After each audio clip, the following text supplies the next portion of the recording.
Planewalkers, a mais um Guia Planar. Eu sou o Nelson. Eu sou o Matheus. E eu sou o Felipe. E esse é o Guia Planar número 3, onde a gente vai fazer uma introdução do jogo para as pessoas que ainda não estão acostumadas com ele. A gente pensou bastante em como fazer isso. A gente não achou uma forma muito boa, para ser sincero, porque é bastante complicado, mas o que a gente vai tentar fazer é, digamos que tu tá na situação de que tu ouviu sobre Magic, parece ser um jogo muito legal, e de fato é, mas tu não faz a mínima ideia de como começar a jogar. Então, nossa ideia com esse episódio é dar algumas dicas de como tu compra as tuas cartas, como é que tu começa a montar tua coleção, e também dar uma introdução básica das regras, para pelo menos tu achar um amigo teu, ou uma amiga, que seja, e começar a jogar entre vocês. Assim. Acho que é bem... Vai ser interessante a experiência, tanto para nós como para vocês, eu imagino. Bom, mas antes disso, como de costume, nós vamos para um Crack a Pack.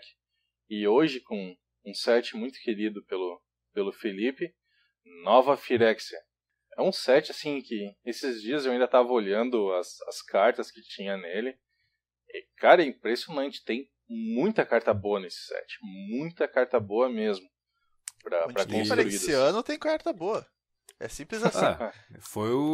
Acho que foi o meu primeiro deck que eu comecei a construir, foi o de Infect, quando eu fiz um draft de Nova Phyrexia. E foi uma das edições muito legais de draftar, porque quando lançaram todas as edições do Mirrodin Sitiada, tu podia separar as facções, né? Então a gente pegou 8 cabeças, separamos 4 Phyrexia, 4 Mirrodin e draftamos desse jeito. Ficou muita loucura. Legal. Nós perdemos eu era Mirrodin, nós perdemos loucamente, né? Porque porra de Metalcraft contra Infect não teve a mínima graça. Extremamente justo. Mas o draft em si foi divertido fazer as duas facções entre um e outro. Eu gostaria que eles fizessem mais coisas do tipo. Uhum. Esse pacote aqui é em inglês, né? Então a gente provavelmente não vai conseguir falar o nome das criaturas ou das cartas em português. Talvez de algumas delas que sejam conhecidas a gente acabe lembrando.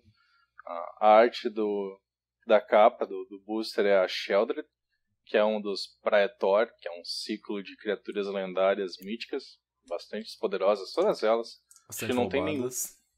Não tem nenhuma delas que é ruimzinho. O verde é ruim. Qual? O verde é ruim. Não acho, o verde cara. o verde não é o melhor de todos. É o piorzinho. O pior é o vermelho, como sempre. Vermelho ele não conta, cara. Vermelho é sempre uma bosta. Tá, vamos abrir o pacotinho aqui. Tá difícil. Só pra manter o contexto, assim. O vermelho, todas as criaturas têm ímpeto. E as criaturas que o oponente controla entram em campo viradas. O que é bom, ao meu ver. E o verde... ele tem atropelar, óbvio, né? Se bem que não é tão mais óbvio assim, mas... Até aquela época era óbvio. Sempre que tu virar um terreno para gerar mana, adiciona mais uma mana que aquele terreno pode produzir. Sempre que um oponente gerar o terreno para gerar mana, ele não desvira na próxima fase de manutenção. Eu acho o vermelho melhor que o verde. Sei. Depende por o quê. Tá bom, agora consegui começar aqui, vamos terminar de abrir ele. Cheirinho de cartas em inglês, cara. A maconha. É maconhazinha. Muita maconhazinha. Bom, vamos ver se vem algum... Além de uma montanha, muito bonita. Veio token? Veio um token de Golem. Muito bacana esse Golem de Phyrexia aqui. Primeira comum, uma carta que eu jogo com ela. Deve ser Sacerdote Suturado, Suture Priest. É um clérigo, 1/1, por um branco e um incolor. Ele diz, quando uma outra criatura entra no campo de batalha sob teu controle, tu pode ganhar 1 de vida. E toda vez que uma criatura entra no campo de batalha sob o controle de um oponente, tu pode fazer com que aquele jogador perca 1 de vida. Muito bom. É o branco Roubadaço. corrompido pela farexia. Era a habilidade das Soul Sisters, né? Só que com um extra aí de agora sacanear com o oponente também. Exatamente. Tá em muitos builds de Soul Sister, uma carta bem staple. Exatamente. A próxima é Scrapyard Salvo. É um feitiço por um incolor e 2 vermelhas. E ele dá dano ao jogador alvo igual ao número de cards de artefato no teu cemitério. Esse aí era a ideia de que Mirrodin lutava com ajuda de artefatos, né? E daí as cartas de Phyrexia geralmente lidavam com artefatos. O que é só jogar mais sal na ferida, né? Tá meio enferrujado. Passa esse óleozinho aqui. Esse óleozinho é show de bola. Bom, a próxima carta é um Toxic Neem. É um zumbi por 4 incolores, 2 pretas. Ele é uma 4/1 com preto, regenera ele. E ele tem uma outra habilidade. Alguém sabe adivinhar qual é? Infect! Explica aí, Nelson, o que é Infect, o que ele faz. Bom, Infect foi o seguinte, o nosso querido Mark Oswalder, praticamente o dono de Magic do momento, achou que não existia uma habilidade apelona o suficiente em Magic. Então ele pegou uma habilidade muito roubada de antigamente, que se chamava Wither, acho que foi traduzido como definhar. Murchar. E jogou numa outra habilidade antiga que eu particularmente tentei fazer um deck já, mas era injogável, que era Veneno. Então, o Veneno ele só afeta jogadores. Cada vez que uma criatura dá dano, uma criatura com veneno dá dano a um jogador, ele recebe um contador de veneno. Antigamente era só um. Não importa quanto dano a criatura levasse. Quanto dano o player levasse. E quando ele tivesse 10 contadores de veneno, o jogador perdia o jogo. Era outra forma de perder o jogo. Que era interessante, mas uma mecânica que apareceu em, 5 cartas no máximo, antes de Phyrex. E Murchar era apenas com criaturas. Em vez de dar dano numa criatura, as criaturas que possuíam Murchar davam dano igual... em vez de dano, eles colocavam contadores -1/-1 nas criaturas, igual o dano que teria sido dado. Então, na verdade, era dano permanente, em vez de dano que desaparece ao final do turno. Então ele decidiu que essas duas habilidades juntas seriam legais e nem um pouquinho apelonas, estava tudo de boa. Juntou as duas e virou Infect. Então Infect dá dano nas criaturas do mesmo jeito que Murchar, com marcadores -1/-1, e dá dano nos players com contadores de veneno. Com a diferença que agora não é mais apenas um contador de veneno fixo, e sim igual ao dano que foi dado. Porque ele achou que era legal que spells que aumentem o dano funcionassem junto com o Infect. Isso só se tornou uma das mecânicas mais roubadas que já fizeram em Magic, que rapidamente degenerou o Standard loucamente, porque a habilidade de Mirrodin, que seria o inimigo de Phyrexia, era uma bosta. Continua sendo. E efetivamente teu oponente começa com 10 pontos de vida se tá jogando como ou seja, todas as suas cartas que aumentam o dano das suas criaturas efetivamente dobram de valor. Na verdade, é um pouco pior do que isso pra quem tá lutando contra, né? Porque mesmo que tu começasse com 10 pontos de vida e tu tivesse chance de ganhar vida, não tem problema. O problema é que com Infect, não importa se tu ganha vida ou não. Esse foi uma outra decisão específica do Mark. Ele queria que Infect fosse uma coisa desesperadora, queria que o jogador que estivesse lutando contra o Infect se sentisse desesperado, por estar cada vez mais envenenado e não poder fazer nada sobre isso. Então uma das decisões que ele fez foi: as criaturas conseguem se salvar, você pode tirar os marcadores -1/-1 das criaturas normalmente, como qualquer outro marcador -1/-1. O player não vai ter absolutamente nenhuma carta que diminua os teus pontos de veneno. Existia uma carta muito antiga chamada Leeches alguma coisa, sanguessugas de alguma coisa, que removia marcadores de veneno, acho que até removia todos, mas ele decidiu que não. Na nova versão do Infect não teria nada que fizesse nada do tipo. É uma habilidade extremamente forte que hoje ainda vê jogo em Modern e em Legacy. Obviamente os baralhos são mais fortes que eram os de Standard da época, né? Principalmente em Legacy, que tu tem coisas como Invigorar e Berserk, que... Pelo menos eles se tocaram disso ainda no development e praticamente não tinha nenhuma forma de aumentar o poder das criaturas no Standard da época, né? Coisas como... Crescimento desenfreado. Crescimento desenfreado não estavam no Standard da época. Então o deck dominante de Infect era, na verdade, um deck preto de controle, Mono Black Control, porque a criatura de Infect mais forte era preta. Então você ia batendo aos pouquinhos. Bom, a próxima carta é Chained Throatseeker. É uma criatura, um horror, 5/5 por 5 e 1 azul. Ela também tem Infect e ela não pode atacar ao menos que o jogador defensor está envenenado. Ou seja, um jogador envenenado é alguém que está com marcador de veneno, ou seja, alguém que tomou dano de uma criatura com Infect.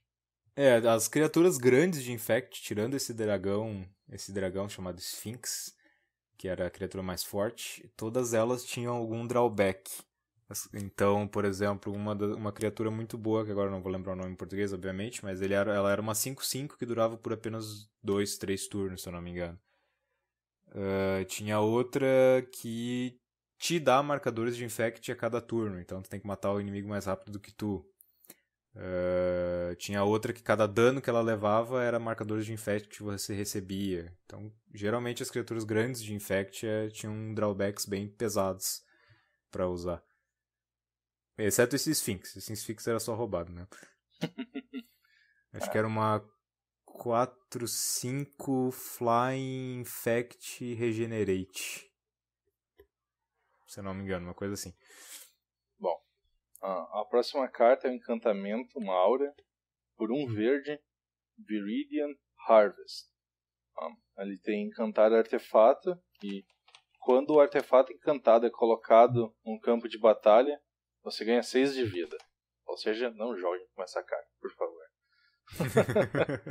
É um encantamento. Encanamentos é ruim porque o oponente pode simplesmente destruir o negócio em resposta. E isso aqui ainda... Tu precisa encantar o artefato e ele precisa morrer pra te fazer o negócio. E por mais que custa 1 de mana, ainda é um slot do teu deck que tu podia ter colocado uma outra carta. Lembre-se, não tem limite para terrenos básicos. Coloquem uma floresta, mas não coloquem essa carta em seu baralho. E é engraçado, porque essa carta, teoricamente, ela queria ajudar Mirrodin, né? O meu artefato foi destruído, mas eu ainda ganho um bônus por causa disso. Mas contra Infect não serve de nada. Exatamente. A próxima carta é Insatiable Soul Eater. É uma criatura artefato, uma besta por 4 incolores. Ela é uma 5/1 e tem por 1 mana Phyrexiano verde. A Insatiable Soul Eater ganha atropelar até o final do turno. Então, mana Phyrexiano também é a primeira vez que aparece aqui. Felipe, se quiser dar um overview do que é um mana Phyrexiano. Então, mana Phyrexiana foi uma sacada da Wizards para tentar colocar cartas com habilidades específicas de alguma cor em baralhos que não jogam com aquela cor. Então, a ideia era o quê?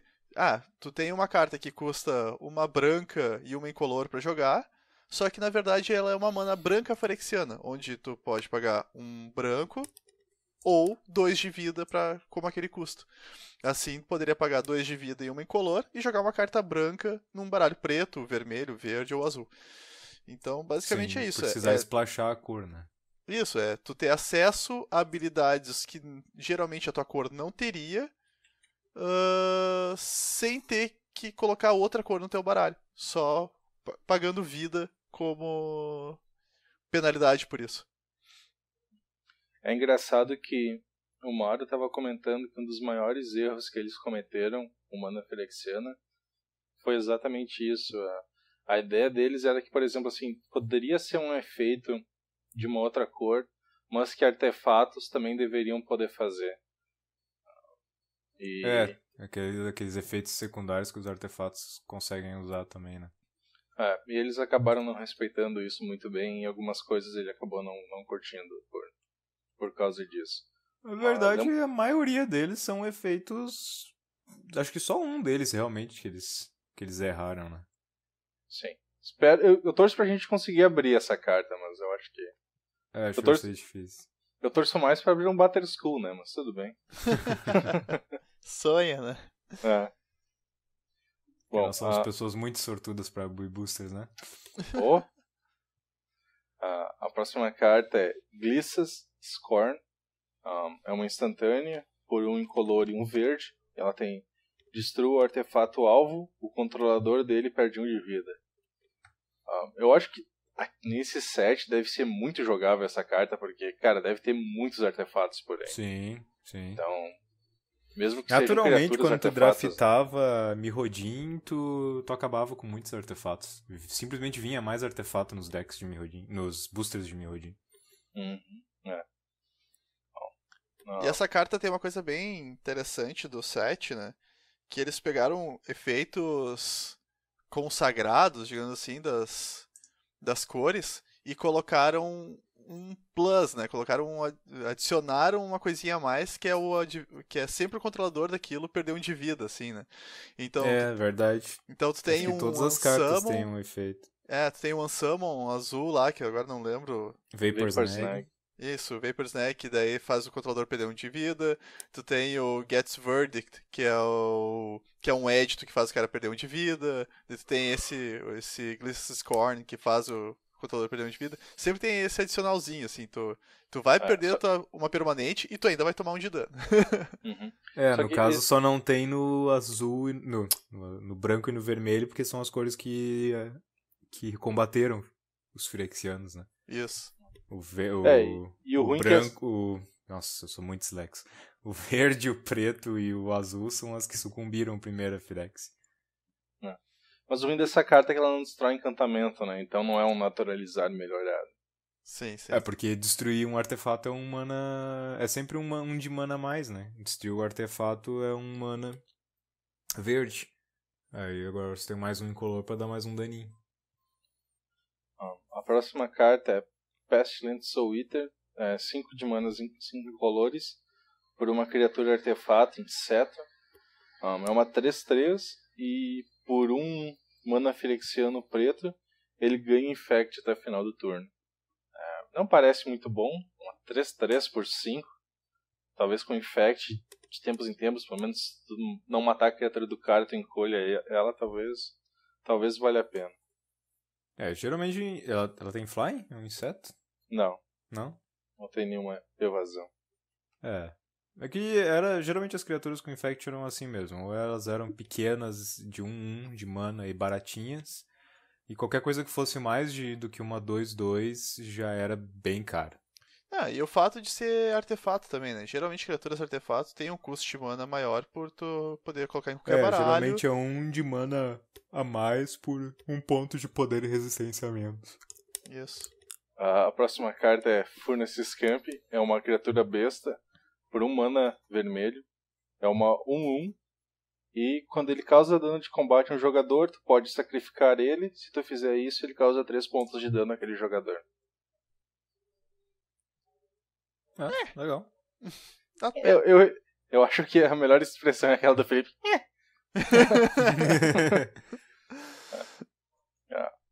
Próxima carta é uma Gremlin Mine, por 1 de mana incolor, é um artefato. Paga 1, vira e sacrifica. Ele dá 4 de dano na criatura artefato alvo. Ou 1, vira e sacrifica. Remova até 4 contadores de carga de um artefato que não seja criatura. Eu não conheço o meta de limitado. Provavelmente 4 de dano por uma criatura artefato é bem útil, mas não tem. As criaturas de artefatos eram fraquinhas na época. Bom. E contadores de carga tinha bastante coisas com contador de carga.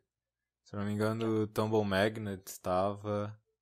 Tinha aquela outra de 1000 também. Sim. Bom, a próxima carta é Gutshot, por 1 mana Phyrexiano vermelho. É uma instantânea. E ele dá 1 de dano no jogador ou criatura alvo. Sabe o que é o pior? 1 de dano é muito fraco. Só que sabe o que é o pior? Essa Eu vi carta baralhos foi azuis usando essa carta. Essa carta foi muito controversa na época, porque você dava 2 de dano pra ti pra dar 1 no adversário. Mas ela viu bastante jogo, por incrível que pareça. Eu que lá vi de baralhos... Eu vi Monoblue jogando com isso pra, tipo, matar Bob, matar Delver, ter uma Exato. resposta. 1 de dano resolve muitas coisas no Modern atual. Bom, essa foi nossa primeira incomum. A nossa próxima incomum é Dispatch, por 1 mana branco, é uma instantânea, e ela tem vira criatura alvo, ou Metalcraft, é maestria com metais, em português. Se você controla 3 ou mais artefatos, exile aquela criatura. Muito boa essa carta. A única carta com maestria dos metais que valeu a pena. Porque realmente é um bônus muito grande, em que as outras cartas não são tão bônus assim. Era o que deveria ter sido. Pra combater Infect deveria ter sido nesse nível. Bom, a nossa última incomum é Brutalizer Exarch. É um clérigo por 5 e 1 verde. É uma 3/3. Ou seja, tipo, 3/3 por 6 de mana em verde tem que ter alguma coisa, né? E ele tem, quando ele entra no campo de batalha, escolha um. Procure no seu Grimório por um card de criatura, revele, embaralhe seu Grimório e coloque ele no topo. Ou coloque uma permanente que não seja criatura no fundo do Grimório do seu dono. Sei lá, tipo, elimina um artefato, um encantamento. Exato, como Ou tinha terreno. muito artefato rolando naquela época. É muito interessante esses 2 efeitos. E porque tutor também é bem raro, né? Só que um tutor de 6 de E agora mana é complicado. raro ou pra mítica, o que a gente espera conseguir? Tem Não tem a foil, não tem foil. Não tem foil, não veio foil. É ruim. Sem chance de pegar um Batterskull foil. Mas o que a gente quer? A gente pode criar um Batterskull, eu acho que é a melhor que a gente pode conseguir.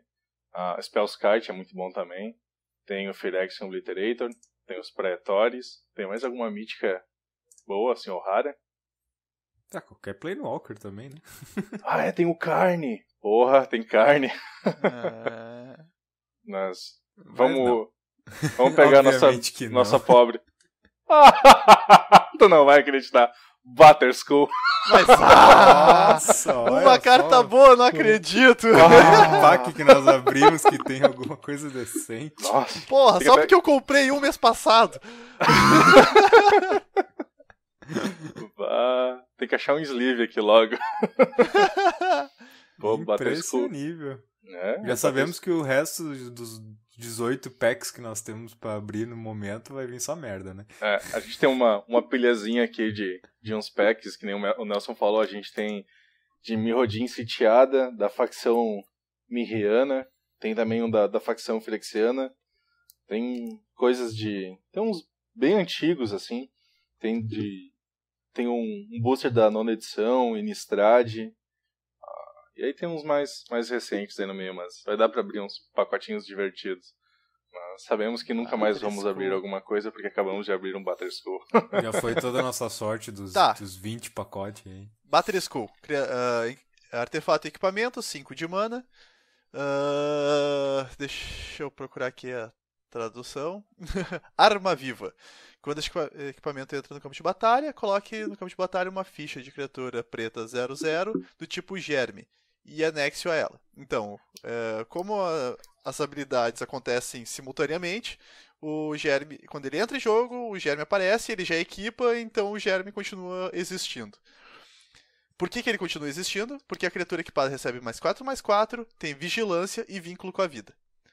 E mais uma habilidadezinha que o pessoal às vezes esquece, que é pague 3 de mana e devolva o Batterskull, ou o Crânio Marreta, em português, para a mão do seu dono. Que é uma habilidade bem interessante, poder devolver ele para a mão quando o oponente vai tentar destruir ele ou coisa assim. E o custo de equipar dele também é 5, assim como o custo para baixar. Nessa época, em Mirrodin, que eles decidiram fazer essa maestria com metais, né? Que você precisa ter 3 ou mais artefatos em jogo para ativar as habilidades de maestria com metais, eles se tocaram de que uma grande parte dos artefatos ultimamente estão sendo equipamentos. E ninguém joga com equipamento. Porque você baixar um equipamento não serve de nada na maioria das vezes e você ainda tem que pagar para ele equipar uma criatura que você só vai poder fazer na maioria das vezes também no próximo turno. E daí talvez você não tenha mais criatura para equipar nele. Embora ele seja um pouco melhor do que os encantamentos porque fica em jogo se a criatura equipada morrer, ele ainda assim é um negócio que é muito lento para ver jogo. Então a grande sacada deles foi esse arma viva, que basicamente você já entra com um equipamento fazendo alguma coisa, como uma criatura normal. E daí depois você poderia tratar ele como um equipamento, trocando ela de a criatura que está usando esse equipamento. Teria sido uma carta bem boba, assim. É uma habilidade legal. Pena que não virou permanente, né? Só foi nesse set. Mas o problema dela foi com uma outra criatura que tinha sido printada um pouco antes. Que quebrou tudo, né? Que é o Stoneforge Mystic. O Lito Forjador, não sei das quantas. É o Místico Lito Forjador. Místico Lito Forjador, que basicamente entrava em jogo, buscava um artefato, pagava 2 brancos e botava o artefato em jogo. Então, um branco e um incolor. Um branco incolor. Pra quebrar ainda mais. Então, você tinha artefatos cada vez mais fortes, que quando entravam em jogo já entravam batendo. E você tinha uma criaturinha que buscava todos eles pra ti na manha e baixava tudo de graça. Bom, essa carta é jogada ainda hoje em Modern e principalmente em Legacy. Joga nos 2 baralhos. Joga tanto no Modern quanto no Legacy. Principalmente no Legacy, num arquétipo chamado Stoneblade, que é realmente uma piada com o nome da Stoneforge Mystic, né? Que é o nome da Místico Líquido Forjador em inglês. Então ficou Stone mais Blade de lâmina, que eles usam como termo genérico para equipamentos, né? Que é engraçado que normalmente não pega uma lâmina, né? Porque ela pega ou essa monstruosidade do Batterskull ou o JIT. Uma espada é lá e cá, é quando o cara já tem o JIT e o Batterskull na mão que ele vai buscar quando não tem nada melhor para fazer. Bom, mas depois dessa emoção de conseguir abrir uma carta boa, finalmente, depois de 3 anos abrindo pacotes, veio alguma coisa valiosa. A gente vai então para o nosso tema principal. A gente vamos ver se isso aqui vai dar certo, né? Se você ouviu isso aqui e acha que ajudou ou ficou com a dúvida de alguma coisa, comente no site ou mande um e-mail pelo formulário de contato de lá, que a gente vai fazer o possível para tentar ajudar a resolver e talvez, quem sabe, alguns mais episódios para frente a gente revise esse tópico, porque é bem provável que vamos esquecer de algumas coisas. O primeiro passo, a gente realmente acha que a forma mais fácil de começar a jogar Magic é achar um amigo que joga para pelo menos começar a explicar as regras. Magic está bem popular nesses últimos anos, então tu ia te surpreender com a quantidade de amigos que tu tem que estão jogando Magic também. Ou já jogaram algum dia, né? Ou na falta de um desses, simplesmente acha um cara que esteja afim de aprender junto contigo. Porque é muito mais divertido jogar ao vivo. Claro, agora a Wizards está cada vez mais incentivando os jogos, né?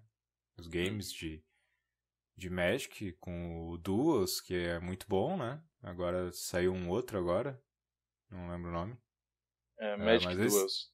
Não, mas tem o Duels ou tem outro, não tem? Tu te refere ao jogo de computador?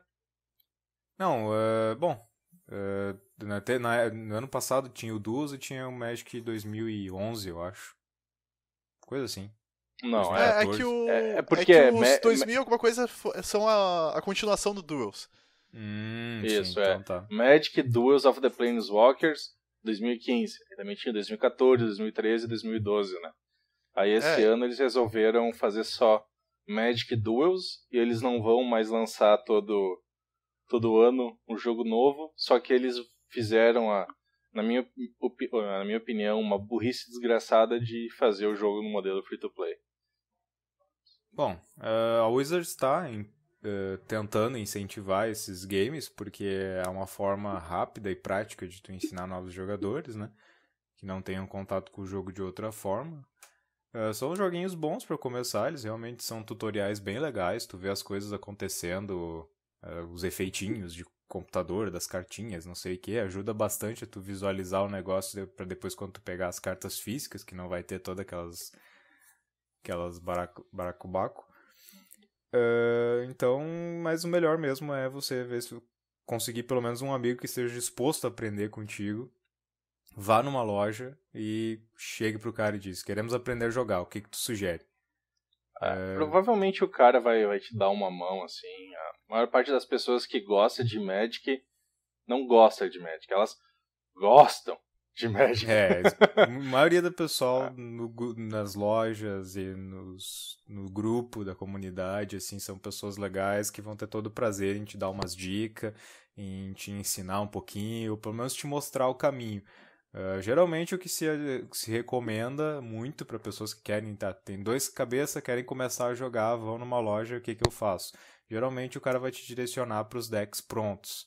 A Wizards está fazendo mais, ela já fazia alguns antigamente, mas agora ela está empurrando mais, porque viu que aquilo é uma ideia muito boa, que são os decks de duelo. São 2 decks pré-prontos, geralmente com temáticas bem fortes, para tu se entender na temática, ou para tu escolher a temática que mais te agrada. Então tu não vai ser aqueles decks que tu olha assim e diz, tá, o que esse deck faz? Não, ele é bem simples. Então você tinha Cavaleiros versus Dragões, mais clássico da fantasia impossível. Elfos versus Goblins, mega clássico também. Na época que eles estavam com um set baseado na mitologia grega, você tinha os heróis versus os monstros. Então são temáticas sempre bem claras para tu olhar pro deck e dizer, eu quero jogar com os monstros. E tu se empolgar com isso. E os decks são bem simples, são para iniciantes, eles não têm coisas complexas. Eles vão... cada carta tu vai conseguir ver as interações bem facilmente no campo de batalha e tudo. Não vai ter nada que vai espantar, digamos assim, um jogador iniciante, porque, o jogo é muito complexo. Magic é complexo, ninguém nunca disse que é ao contrário disso. É um jogo complexo pela quantidade de regras que ele tem, mas também é um jogo que você consegue ir passo a passo ensinando aos pouquinhos e aprendendo aos pouquinhos o jogo até chegar num nível de compreensão mais profunda das regras, que daí tu vai cada vez aproveitar o jogo mais. Aqui no Brasil eu não sei se tem, mas eu já vi um pessoal comentando que nas lojas eles têm decks de demonstração, que são os deckzinhos que a Wizards dá de graça para as lojas distribuírem eles, e são deckzinhos de 30 cartas. E são decks bem simples assim, mas é muito bom para as pessoas que estão comentando.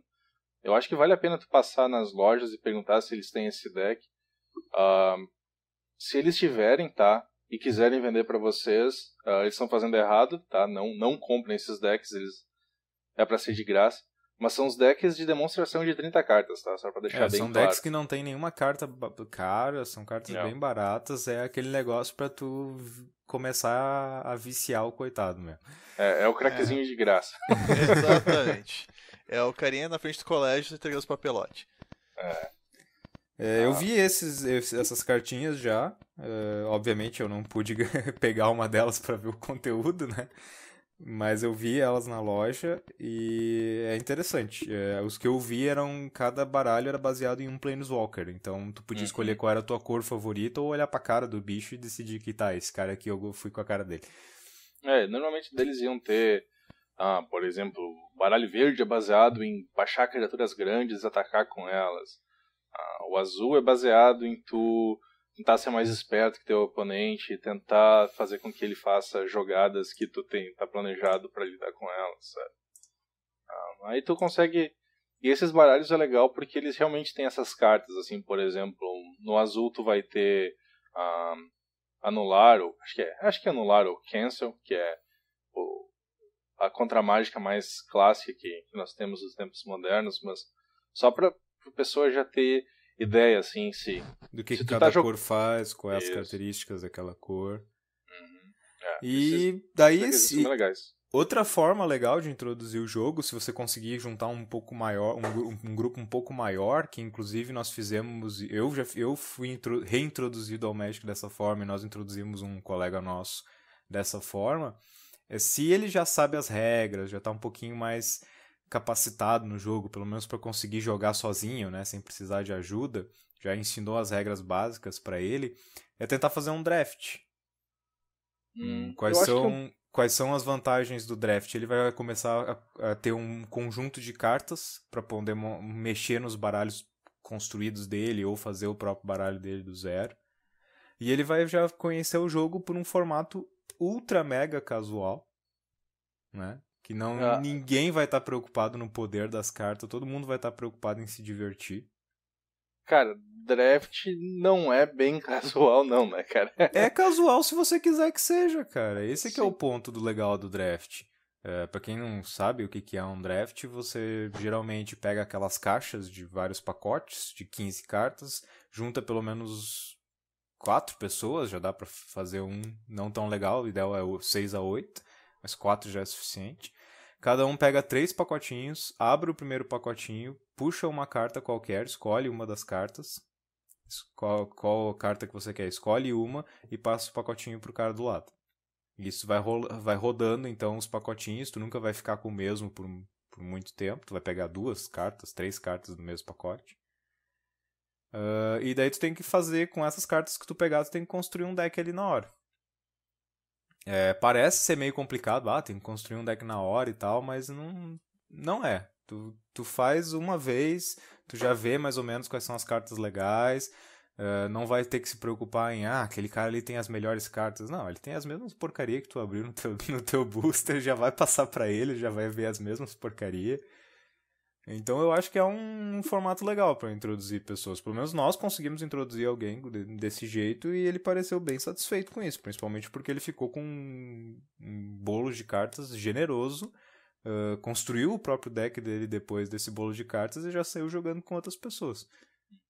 Mas aí eu acho que daí tu tá muito quando tu tem outros amigos para jogar, né? Você acha que se é um grupo mais iniciante que tá querendo começar agora, aí eu acho que fica mais complicado. Tô pensando em várias formas diferentes. Digamos que você quer se introduzir num grupo, mas não tem cartas. Um draft seria uma boa forma de você se introduzir nesse grupo. Mas eu acho que a gente tá perdendo o foco, que é como começar no Magic. O floco. O floquinho. Eu acho que começar no Magic, porque eu acho que isso aí é do cara que já jogou, já conhece as regras. Acho que a gente tem que focar no fato da pessoa nunca ter jogado e tá querendo entrar no jogo. Quando a pessoa nunca jogou, o melhor é esses decks de duelo. Porque eles vêm com um livrinho de regras, muito bom o livrinho. É 2 páginas, assim, de uma folha A3, se não me engano. E você tem todas as regras básicas do jogo ali e não precisa de mais nada pra jogar. Então, eu vi os caras comprando isso aí, vi os caras indo na loja tirando dúvida das cartas e funciona muito bem.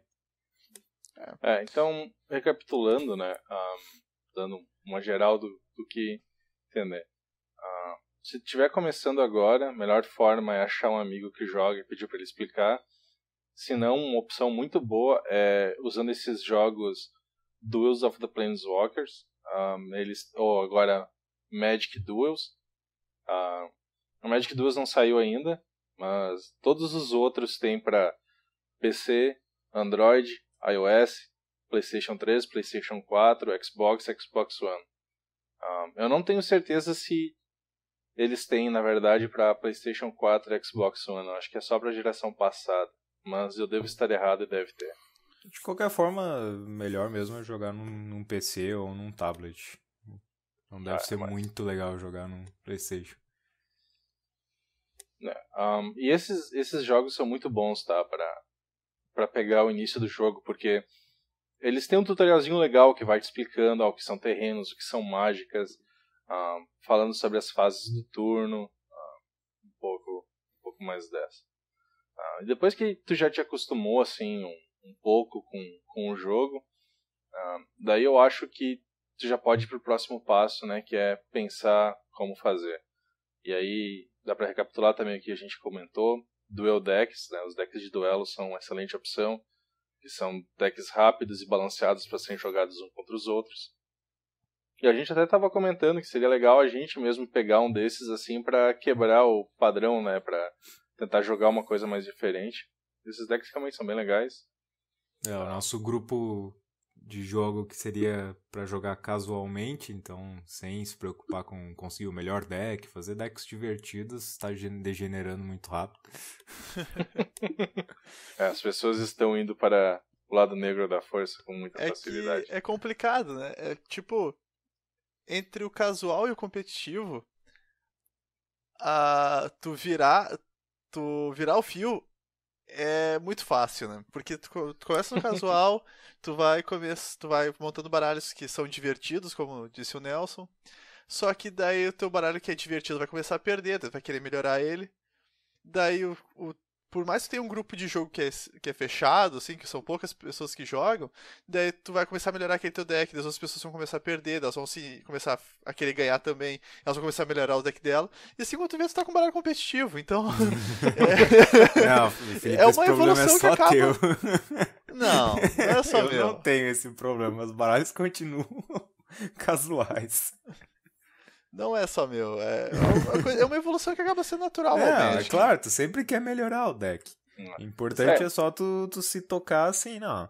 Eu fiz esse deck que eu queria fazer um deck, sei lá, eu quero fazer um deck de Hydra, de dragões. Quero o meu deck de dragões. Mas dragão é ruim por causa disso, não dá pra jogar dragão em torneio, não sei o que. Tá, mas eu quero meu deck de dragões, porra. Eu vou fazer meu deck de dragões mesmo que ele perca sempre. Esse é um jogador casual. Tudo bem, mas é que a competição faz parte do jogo.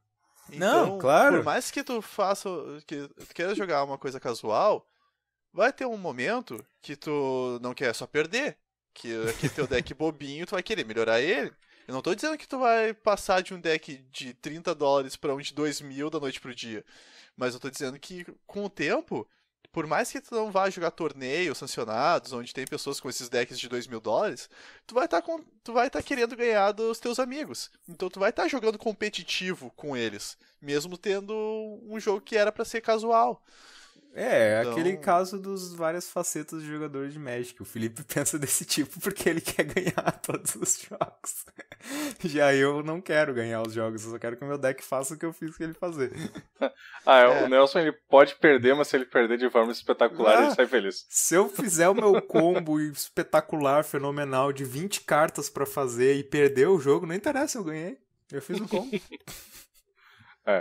Outra possibilidade, assim, se é um grupo maior que está começando, o que é bem legal é vocês se reúnem e compram uma caixa de boosters e rachem esse custo entre as pessoas, e aí pegam essa caixa de booster ali para pelo menos ficar com pelo menos 4 boosters por pessoa, e o que daria para comprar entre 9 pessoas. Aí cada um pega esses 4 boosters, abre essas cartas e vão ter 60 cartas, e montem e adicionem lentes básicas e montem um baralho de 40 cartas, cada um. E aí é legal disso que, por exemplo, assim, tu joga uma vez e tu, podia ter essa carta, deixa eu ver o que mais eu abri. Eu acho que essa carta aqui tá legal. Talvez o verde não esteja funcionando, vou usar um branco para ver se funciona, sabe? Eu acho que dá pra fazer um negócio muito legal, assim, sabe? Tem porque eu acho muito divertido montar baralhos em Magic. Então, esse negócio assim de tu ver teu deck não tá funcionando e tu mudar um pouco, eu acho que é uma parte muito legal. E tu perde um pouco por comprar baralhos prontos. Mas ao mesmo passo que montar baralho é talvez a parte mais complexa do jogo, né? Então eu acho que... montar o baralho é geralmente... 50% de jogar Magic é montar o baralho. Isso não tem dúvidas. Mas montar o baralho é uma coisa que você precisa conhecer as cartas, precisa conhecer as regras, precisa conhecer as interações que as cartas têm, precisa ter um conhecimento de uma quantidade de cartas muito grande para você poder dizer, tá, eu queria uma carta que fizesse isso, tem aquela. Então eu acho que realmente é um segundo momento. Não precisa demorar esse segundo momento, obviamente. Se tu quiser, aprendi as regras, li o livrinho aqui, tá, vou comprar as cartas. Pode comprar. O Magic é sobre experimentação. Quanto mais tu experimentar, melhor. Isso. Mas realmente tente aprender com alguma coisa pré-pronta antes, pra tu não ter que se preocupar nessa parte de criar o baralho primeiro. Deixa essa preocupação pro segundo momento. Acho que pro primeiro momento a parte mais importante é jogar. Jogar e ir aprendendo, e sentindo o jogo, e descobrindo o que tu gosta no jogo também, porque como a gente já falou várias vezes, e é óbvio pelas nossas conversas aqui, tem muitas formas diferentes de tu aproveitar a Magic. Tu tem que descobrir a tua. Tem gente que nunca jogou o jogo, coleciona as cartas porque gosta dos desenhos, outro coleciona as cartas porque gosta da história, outro só quer saber, não tá cagando e andando pras cartas e pra história, ele só quer as melhores cartas pra vencer os oponentes, então ele nem constrói deck, só pega os decks prontos. O outro gosta de construir decks, mas não joga com os decks. Tu tem bilhões de formas de aproveitar o Magic. Tu tem as cores, tu vai escolher qual é a tua cor favorita. Então, vai experimentando. Acho que é a melhor forma de tu aprender jogando e experimentando. E essa fase inicial começa... Tem que jogar logo, assim. Tipo, não foca muito em decorar todas as regras, aprender tudo perfeitamente. Porque não, essa senta é a melhor com um fase. baralho e joga. Essa é a Geralmente melhor fase, o que a jogar gente errado. faz... Geralmente o que a gente faz é assim, tu senta se tu tiver alguém experiente, tu senta com ele e joga com as mãos abertas, né? Mostrando as cartas que tu tem na tua mão pro adversário. E daí o cara vai te dizendo, olha, tá, você tem isso e isso e você pode fazer tal e tal e tal, tuas opções são essas, essas e essas, eu vou fazer isso, tu pode responder assim. E daí tu joga 2 turnos desse jeito, 2 jogos desse jeito, depois tu já tá livre pra fazer os teus próprios erros e aprender com eles. E mesmo quando tá jogando com uma pessoa que não tem experiência, digamos que tu e teu amigo nunca jogaram, compraram lá os baralhos prontos e querem começar a jogar. Comece a jogar de uma vez. Dê uma lida rápida nas regras, mantenha o livrinho das regras do lado ali e vão jogando, vão cometer muitos erros, vão jogar errado, vão fazer tudo errado, mas essa é a diversão, é ir aprendendo, é ir evoluindo o jogo e a tua capacidade de jogar junto. E a tua concepção do jogo, a forma como tu entende ele. Então... Quer ver um erro que eu achei muito interessante que eu vi nos jogadores mais novos? Tu pega, por exemplo, os elfos de Llanowar, né? Que eles têm vira e adicione um mana verde à sua reserva de mana, né? Sim. Sabe o que algumas pessoas acharam que tu fazia? Que tu procurava no teu baralho por uma floresta e colocava em jogo. Mas essa é a melhor fase, né? Do Magic. Quando tu diz que mana é gerado por terrenos, muito raramente nos manualzinhos de introdução diz que algumas criaturas podem gerar mana também. Isso, que explicam o conceito da tua... como é que eles chamam? Piscina de mana? Eu não sei se é piscina de mana em não português, eu sei, espero que não. Mana pool. Acho que é reserva de mana. Reserva de mana, exatamente. Isso aí, piscina de mana. Piscina de mana, tu nada no mana, assim, é uma delícia. Se for azul, tudo bem, né? O problema é se for tipo vermelho, tá ligado? Vai nadar em magma. O Matheus não queria ir pra Liverpool porque ele acha que ele vai chegar lá, vai ser uma piscina de fígado, né? Lógico.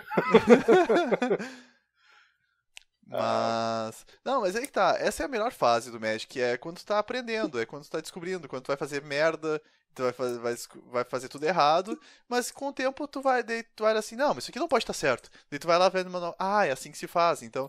E daí assim tu vai aprendendo aos poucos, e daí tu vai memorizando, porque não adianta tentar decorar todas as regras de primeira e sair jogando, porque isso não vai acontecer. É muita regra, é muito detalhe. E nem se preocupe em fazer isso também, porque nós já fizemos cada cagada também. Nós jogamos há muito tempo. E nós lemos a carta errado, e nós lemos a carta pela metade. Eu fiz um deck inteiro baseado numa carta que eu li errado. Acontece. Por exemplo, eu que jogo com maior frequência aqui, o competitivo, eu vejo muita gente que tá ali, que deveria ser mais profissional, entre aspas, que deveria conhecer melhor as regras, que faz muita cagada, que faz coisa muito errada. Então... E mesmo eles conhecem uma quantidade de cartas muito pequenas. Isso. Então, tipo, isso aí faz parte, porque o jogo é complexo e tu tem que ir aprendendo ele aos poucos. E não se esqueçam que todo semestre sai um conjunto de novas cartas com Com regras novas regras. novas que todo mundo tem que assimilar e todo mundo vai ser burro igualmente nessas regras. Então não tem perigo, todo mundo vai ser burro em algum momento. É. E, cara, isso eu acho muito legal, assim, uma das coisas que eu gosto de Magic, assim, as regras de Magic são muito bem estruturadas. Então, é muito comum tu começar a jogar e entender, poxa, entendi. É tipo como se fosse andar de bicicleta, sabe? As cartas de Magic são escritas com tal certeza que parece como se fosse uma linguagem de programação, assim, sabe? As cartas são muito claras quanto às regras. Isso é uma coisa que eles têm nos últimos 3, 4 anos, eles têm empurrado muito, que é fazer as cartas mais legíveis possíveis, sabe? Tu conseguir passar uma informação muito precisa que não tem como interpretar da forma diferente. Então eles praticamente criaram uma linguagem própria para Magic. Então as cartas são sempre escritas da mesma maneira. Se o efeito é igual, ele vai ser escrito do mesmo jeito. Então tu não tem como se perder interpretando de formas diferentes, procurando segredos obscuros nas cartas. Não, ela vai fazer exatamente a mesma coisa que todas as outras cartas que fazem a mesma coisa. A escrita é muito clara e concisa, como disse o Matheus. Isso E foi eles uma estão cada vez evolução, né? Isso foi uma evolução, eles estão cada vez melhorando isso. A última grande evolução, particularmente, que eu considero, foi finalmente eles decidiram falar que quando uma criatura vai do campo de batalha para o cemitério, ela morre. Então agora eles não dizem mais quando uma criatura vai do campo de batalha para o cemitério, eles dizem quando uma criatura morre. Porque todo mundo dizia quando uma criatura morre. Sim. Mas eles se negavam a escrever isso nas cartas, agora eles escreveram. Então tá cada vez mais conciso a linguagem. Menos verboso, talvez. Bom, então, resumindo de forma geral o episódio, o primeiro passo é aprender a jogar. E como é que tu aprende a jogar? A maneira mais fácil, encontra um amigo que sabe jogar e peça para ele te explicar as regras. O cara provavelmente vai ficar imensamente feliz por ter mais um amigo dele para jogar Magic junto com ele. Tá? Magic é um hobby coletivo e quanto mais pessoas, mais divertido. Em geral, tá? Nem sempre. No geral é assim. Por exemplo, como diria o Sheldon, né? Se tivesse 60 pessoas nessa sala, nós não estaríamos celebrando, nós estaríamos sufocando. Bom, caso tu seja a primeira pessoa do grupo de amigos de vocês que queira aprender, uma boa forma, como a gente falou, é jogar esse Duels of the Planeswalkers. A versão 2014 é a melhor que a 2015. Vale a pena jogar ela, que ela é um pouco mais simples. Outra possibilidade, vá até uma loja, fale com o dono de lá, o cara provavelmente vai te ajudar a explicar. Aqui em Porto Alegre eu sei que o pessoal da Jambô provavelmente ia te explicar sem problemas. Eu já vi várias vezes ele ensinando gente nova lá a jogar. O pessoal de lá é muito atencioso no atendimento. Até porque isso é lucrativo pra loja, né? Porque quanto mais gente jogar, mais dinheiro eles ganham. Então, depois disso adquirir algumas cartas. Eu particularmente acho que jogar com as cartas fisicamente é muito mais bacana do que jogar só num jogo com pixels e vértices e malhas. Até porque com carta física tu pode apontar pro teu adversário e rir da cara dele, né? Essa é a parte melhor do jogo. E tu pode pegar e ficar arremessando lands na cara do teu oponente, né? Com borborigmas. Bom, então, como a gente falou, os dual decks são uma boa forma. Talvez tenha aqueles pacotes introdutórios.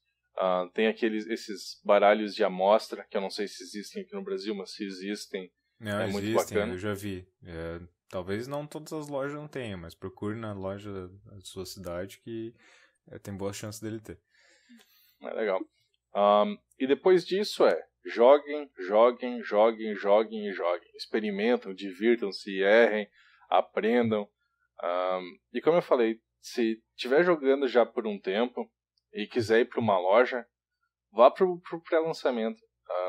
No pré-lançamento vai ser muito de boa. Se tu estiver começando só a jogar, não tem problema, tu vai cometer erros. Se tu pegar alguém que tá começando também, vocês vão cometer erros juntos e vão se divertir, ninguém vai dar bola. Se tu tá jogando contra alguém que é mais experiente, essa pessoa vai te ajudar e vai te corrigir.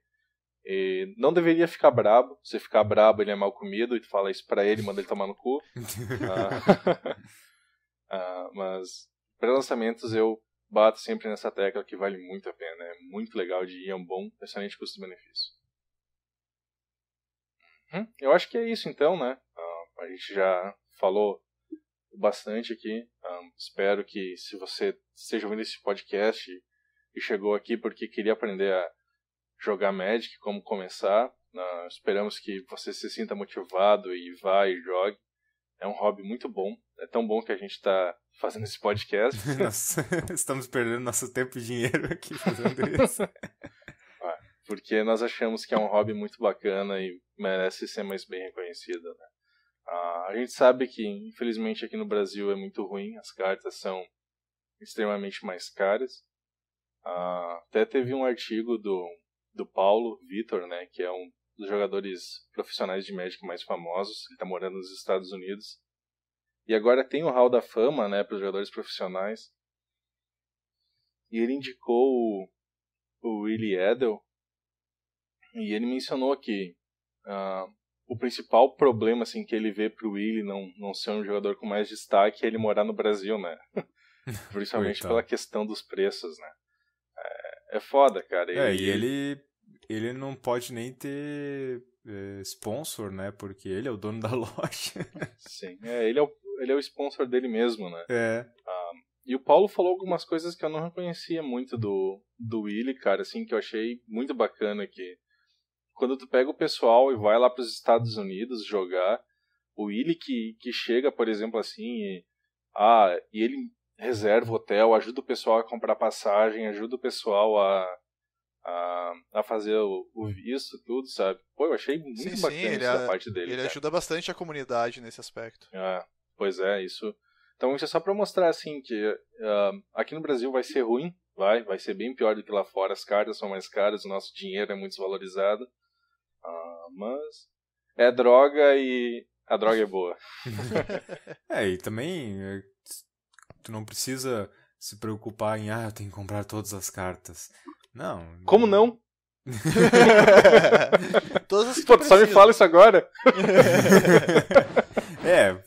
Eu estou falando agora, né? Porque depois vão dizer que a culpa é minha que eu deixei eles pobres. Mas não precisa se preocupar em ter todas as cartas. A gente parece falando assim de que não, só vou me divertir se tiver um baralho perfeito. Não vai. Como a gente falou, nós tentamos trazer um outro amigo nosso que não era jogador de forma nenhuma pro jogo. Ele gostou, tá jogando e tá feliz da vida dele com o baralho lá que ele fez a partir do bolo de carta que ele tinha. E eu até, quando ele me pediu ajuda no baralho dele, eu falei, olha, tu podia tentar comprar essa e essa outra carta. Ele disse, não, eu quero tentar fazer só com o que eu tenho. Eu digo, beleza, show de bola, vamos lá. E ele tá lá jogando contra os outros caras que também tem poucas cartas e é isso, tá se divertindo, isso que é importante. Foi engraçado esses dias que eu tava ali na Jamboche, a gente tava jogando o Legacy, e ele me ligou com uma dúvida que ele tava jogando com o resto do pessoal, sabe? Então, é isso mesmo, sabe? Essa parte é muito legal, assim, tu tá pegando com pessoas novas, assim, tudo, vale muito a pena. Não sejam intimidados. O Maru, que é o designer líder do Magic, é um cara extremamente inteligente. Ele sabe que Magic é complexo e ele faz o possível para manter a complexidade em um nível bem aceitável. Bom, eu acho que era isso então, né? Algum comentário mais? Bom, nós falamos em como começar a jogar Magic, vocês devem ter notado que nós tocamos em basicamente nada de regras. Se alguém se sentir interessado que nós falemos especificamente de regras, em fazer um passo a passo de regras, sei lá, para você escutar quando estiver indo jogar e se lembrar das coisas, só dá um toque pra gente que nós podemos reservar um tempinho e fazer um podcast mais específico de tutorial mesmo. Então, Felipe, algum comentário final? Só aquilo que eu venho falando Desde o início. Jogue. Cometa erros, faça merda e aproveita bastante essa fase de início do jogo, a fase de descoberta do jogo, que é a melhor fase do Magic. É a fase que lá na frente tu vai sentir saudade. Isso. Com certeza. Você vai sentir saudade de olhar pra uma carta a primeira vez e dizer, que carta boa, nunca vi uma carta como essa. Nostalgia é muito forte. E uma coisa importante, sempre que abrir um pacotinho, dê uma boa fungada nas cartas, que o cheiro é muito bom. Nós somos um dos proponentes da teoria conspiratória de que, na verdade, Magic é tão viciante porque tem cocaína misturada na tinta das cartas.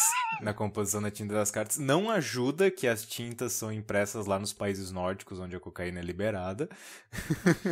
Não, ela É na Dinamarca onde é impressa as cartas? É na Dinamarca, não é na Holanda? É um dos dois. Porque na Dinamarca o uso de drogas não é permitido, só é permitido tu trepar com a tua cabra.